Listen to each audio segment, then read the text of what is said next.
안녕하세요. 저는 이음재무설계 김승리 팀장입니다. 오늘은 평촌에 살고 있는 김한나님의 사연을 소개해드립니다. 안녕하세요. 저는 평촌에 사는 31살 김한나입니다. 제 보험 때문에 너무 속상해서 이렇게 상담 신청을 하게 되었는데요. 저는 대학을 졸업하고 올해 8년차 유치원 교사입니다. 남자친구와 3년 정도 사귀고 이제 결혼 이야기가 나와서 본격적으로 준비를 하는 중입니다. 대부분이 그렇듯이 저희도 집을 얻는데 가장 많은 돈이 들어갔고 이왕이면 대출을 좀 적게 받고 싶어서 그동안 내왔던 보험을 해약해야겠다는 결론을 내리게 되었습니다. 한 달에 20만 원씩 거의 7년을 부었으니 제가 낸 원금만 해도 거의 1,700만 원 가까이 되는데 며칠 전에 보험사에 전화를 해보니 보험을 깨도 제가 낸 원금을 그걸 못 받게 되는 상황이더라고요. 저는 너무 당황했습니다. 가입할 때는 참 좋은 상품이라고 소개를 받았는데 원금도 안 되다니요. 결혼을 앞두고 대출을 더 받아야 하나 아니면 이거라도 깨서 보태야 하나 고민 중입니다.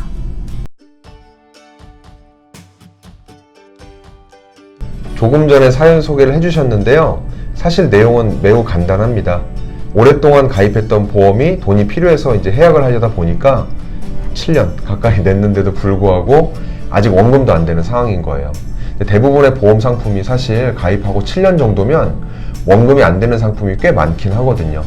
이제 보험이라는 상품 자체가 아주 이제 긴 시간을 약속하고 가입하는 장기 상품이기 때문인데요. 제가 이제 이런 설명을 드렸을 때 어느 정도 또 수긍하는 모습을 보였어요. 하지만 조금 억울한 점이 있었는데요. 한나 씨의 직업 특성상 아마 유치원에 오랫동안 머물러야 되다 보니까 정기적으로 방문하는 보험 설계사 한 분이 계셨던 것 같아요.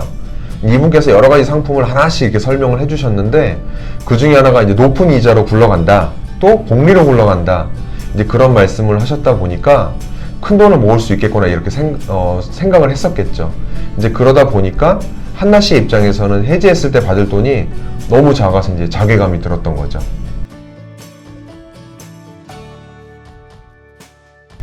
결론 먼저 말씀드리면 김한나 씨가 가입한 보험은 종신보험이었어요. 목돈을 만드는데 종신보험을 가입한 건 결과적으로 나쁜 선택이었던 거죠.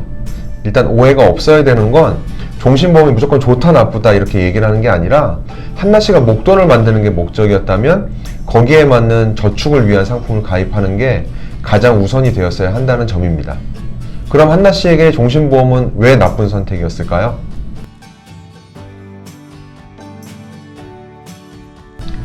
한 달에 20만 원씩 작지 않은 돈을 매월 불입한다면 미안한 얘기지만 한나 씨는 보험에 대해서 조금 더 공부를 했어야 돼요. 오늘 아주 중요한 개념을 하나 설명드리려고 하는데요. 첫 번째가 보장성 보험, 두 번째가 저축성 보험의 개념입니다. 오늘 설명드리려고 하는 이 두 가지 보험의 종류, 즉 보장성 보험과 저축성 보험의 차이를 몰라서 많은 분들이 실수합니다. 그리고 이게 아주 큰 돈을 날리는 대표적인 사례이기도 하고요. 다시 한번 정리하겠습니다. 보험은 크게 두 가지로 나눠집니다. 첫 번째는 보장성 보험과 두 번째는 저축성 보험입니다.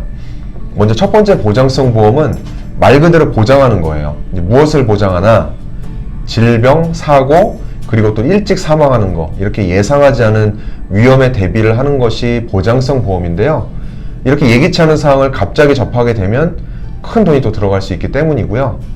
두 번째, 저축성 보험은 말 그대로 저축하는 거예요. 대표적인 게 오래 사는 거, 장기 생존.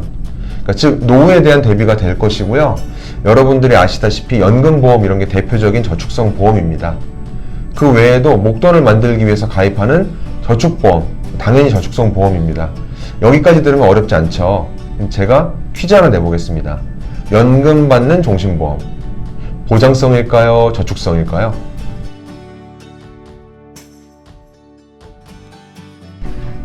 정답은 바로 보장성입니다.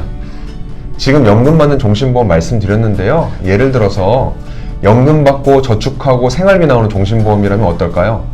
이것도 보장성 보험입니다. 이제 좀 감이 오세요? 이거의 핵심은 맨 뒤에 종신보험에 있어요. 종신보험이라는 거는 말 그대로 사망했을 때 보험금을 주는 거거든요. 김한나 씨가 바로 이런 경우였습니다. 여러 가지 장점들을 하나씩 설명을 들었겠지만 결국 가입한 거는 연금보험도 아니고 저축보험도 아니고 종신보험이었어요. 근데 만약 김한나 씨가 가입하려고 했던 보험이 사망보험금을 염두에 둔 종신보험이었다. 원래 그랬다면 상관이 없었겠지만 그렇지 않았어요. 그리고 솔직히 7년 안에 이 돈을 쓸 계획이었다라고 하면 보험 자체를 가입하는 것 자체가 좋은 선택은 아니었던 거죠.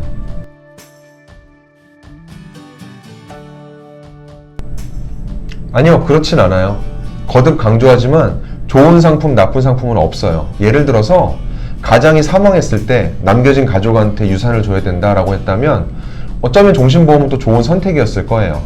하지만 한나 씨처럼 사망이 목적이 아니라 목돈을 만드는 게 목적이었다면 똑같은 종신보험이 나쁜 상품이 되는 거죠.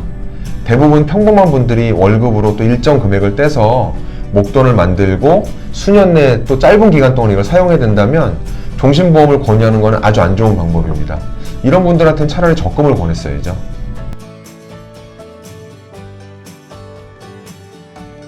저는 이런 분들 꽤 많이 만나거든요. 김한나 씨뿐만이 아니라 아쉽게도 많은 청년들이 이런 실수를 해요. 이제 가장 큰 문제의 원인이 뭐냐면 매월 큰 돈을 내가 매월 내면서 그 상품에 대해서 충분히 공부하지 않는 소비자한테 많은 책임이 있다는 거예요. 그런데 좀 불편하지만 보험업계의 불편한 진실도 큰 몫을 합니다. 이제 설계사로서 보장성 보험과 저축성 보험 어떤 게 더 큰 수입이 될까요? 엄청난 차이로 이 보장성 보험이 수수료가 더 큽니다. 당연히 소비자가 정확한 내용을 모르면 보장성 보험으로 권유를 할 확률이 높겠죠. 그렇기 때문에 특정한 상품이나 어떤 상품의 내용을 계속 장점만 부각을 한다면 이건 좀 더 신중하게 살펴볼 필요가 있어요. 예를 들어서 종신보험 예를 들어볼게요. 이 보험을 가입하면 금리가 계속 제로금리로 가고 있는 이 시대에 높은 금리로 복리투자를 할 수 있다. 또 여윳돈이 있으면 추가 납입을 할 수도 있고 돈이 없으면 또 중도 인출도 할 수 있고 나중에 사망보험이 필요 없어지면 연금으로 전환할 수도 있다. 이렇게 좋은 점이 계속 나올 때는 그럼 안 좋은 점이 뭔가요? 이렇게 또 물어볼 수 있는 용기도 있어야 되고 그런 지식도 있어야 된다는 것을 말씀드리고 싶습니다.